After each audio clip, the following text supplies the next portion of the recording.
What's the creepiest thing that's ever happened to you or someone you know? Serious. I was midway through a 12-hour road trip alone, driving all my college apartment stuff back to my parents' house.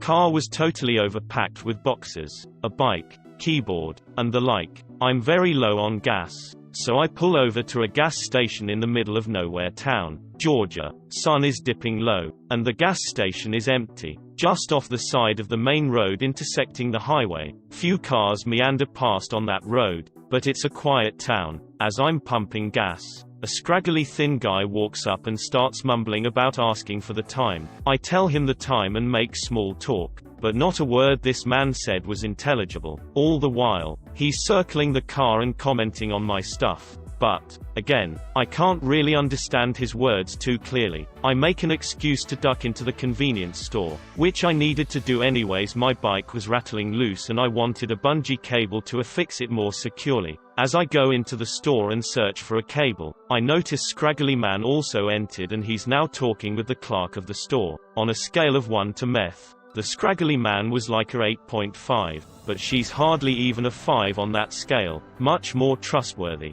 While something about that guy gave me the creeps. Anyways, I find my cable and as I approach the register, she makes small talk about noting my car overpacked and asked if I was moving somewhere, all the like.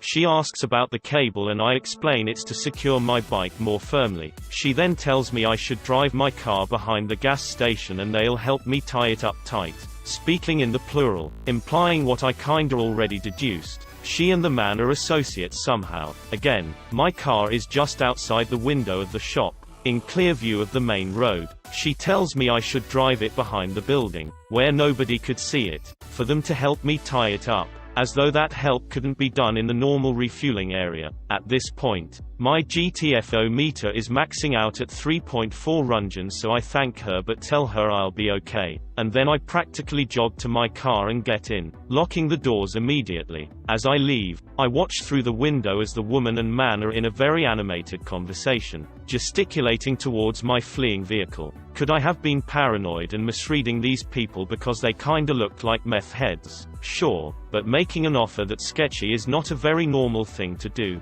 You were not misreading anything, man. This happened about 3 years ago or so. I was sitting in the kitchen, and it was around 10 p.m. or so. I heard a really loud thump in the basement. I live alone with 2 dogs, so any sound is somewhat frightening to me. So, as I'm walking down the stairs to the basement, I hear the thumping again, in an oddly rhythmic pattern. I creak open the door into the basement bedroom, and I see my dog is just ramming his head and body into the wall, over and over. I can't explain to you how shockingly unnatural looking it was. It looked like he was controlled or something. I called him over, and he stopped and came upstairs with me. 3 hours later, I hear the thumping again. I get out of bed again. However, when I went down to check it, it was my other dog that was ramming his head into the wall. It was like he was possessed. Scared the cheese out of me. Since then, nothing like that has happened, but what an unexplainable event.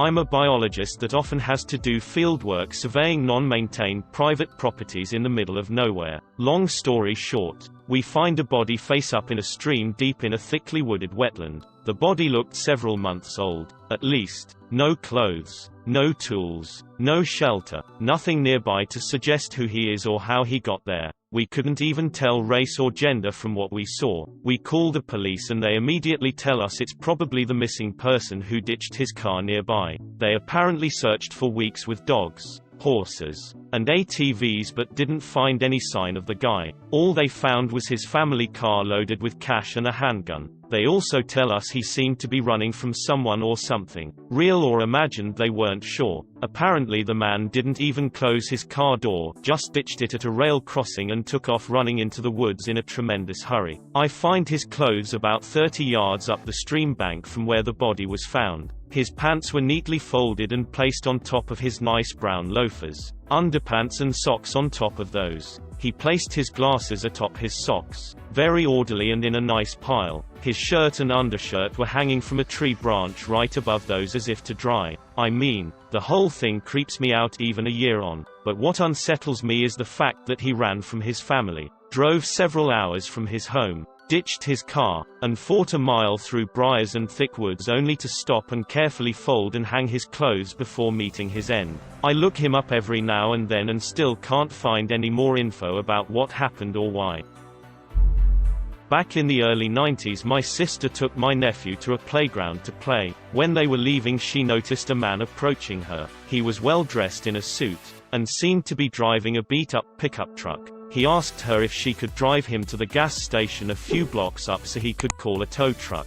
As his truck had broken down, she told him no, that would make her uncomfortable, but she would gladly stop at the gas station and call the tow truck for him. He started to insist it was only a couple blocks and he was already very late for work. Now feeling very uncomfortable, she said no again. He then got mad, really mad, and yelled at her, "I only wanted you to take me home." She knocked right out of there, jumped in the car, backed up quickly, and rolled the window down just enough to say, "Don't worry, I'll call a police officer to help at the gas station," and sped off. She did stop at the gas station, call the police, and returned to the park with the police officer. The guy and his truck were nowhere to be found. I worked with a girl who casually told the story of someone almost kidnapping her little sister. One day she walked outside to tell her 6-year-old sister to come inside, and her sister was climbing into the open door of a car at the end of the driveway. My coworker screamed and the car drove off without the sister. My friend got into a bad car accident and hit his face on the windshield. He then started filming and noticed that literally half of his face could be peeled off. It was a very clean cut, just half of the skin hanging there. It wasn't separated though, and he got a lot of stitches and recovered completely. During traumatic situations you often don't feel any pain. When I was a child in New Hampshire, I went exploring by myself and got lost in the woods. I was not worried about it in the least, and was just walking around. All of a sudden, I noticed someone standing about 25 feet away from me, and he was just standing perfectly still facing me. He was all bundled up in a bunch of shirts and jackets, one over the other, and his face was completely hidden by what looked like dirty rags. He was wearing big flat-lensed goggles. He just stood there staring at me. I stared back for a few seconds and then turned and ran. Maybe 30 minutes later I managed to find my way back to the edge of the lake, and was able to get back to where we were staying.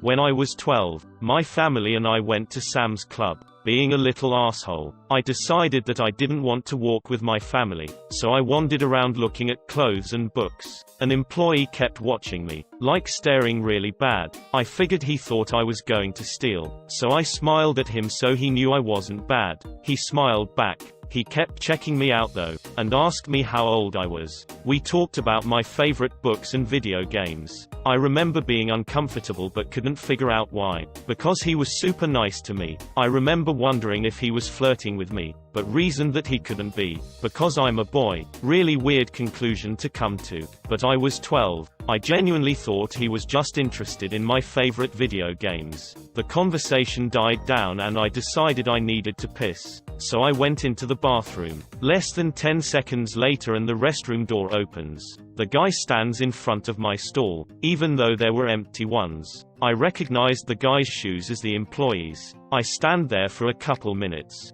done pissing, but really confused and kind of scared. I thought he followed me because he thought I was stealing. Then the guy held a camera over the stall door and took a picture of me, like real quick. 1 or 2 pictures of me just standing there looking up at the camera. My dick wasn't out or anything, just me, in the bathroom. Someone else came in and he immediately went to the sink and started washing his hands like he just finished using the bathroom. Then he left. It was really creepy. I didn't tell my mom anything except that the Sam's Club guy thinks I'm stealing, and she laughed. I realized way later that he was a pedophile. My neighbor had a stalker. The man would sit in the car and watch her, hide in bushes. It was awful for her. We called the cops on him several times. I was at my uncle's house in some countryside with my sister and we were playing hide and seek. My uncle went out to buy some food for us. I was hiding downstairs in this weird closet attic thing I found. I heard a little banging noise and got a little spooked. I then chalked it up to a little rat or something and continued to hide. I then heard a snore and a groan. I immediately got out and ran to my sister. We both sat at the door together, crying, until my uncle got home. My uncle just laughed it off and we were relieved. A decade later, an old man's dead body was found when my uncle tried to sell the house. It was revealed he was squatting there for almost a decade and he had written in a notebook how he was going to kill my uncle and keep the home for himself. And I think that would have happened if he didn't die.